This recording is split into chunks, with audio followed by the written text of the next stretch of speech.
Welcome to the Rim Break Rodeo. We hope this video helps. You start by confirming what's wrong and getting the right tools. Open the ear cup that corresponds to the issue. On Solo 4, the right ear cup usually hides the battery and controls.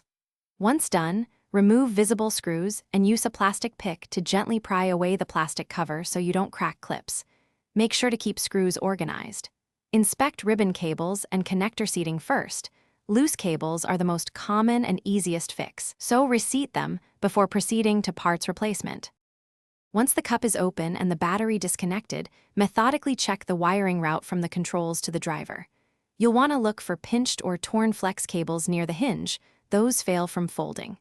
If a driver is quiet, test it with a known good audio connection at low volume or check continuity with a multimeter.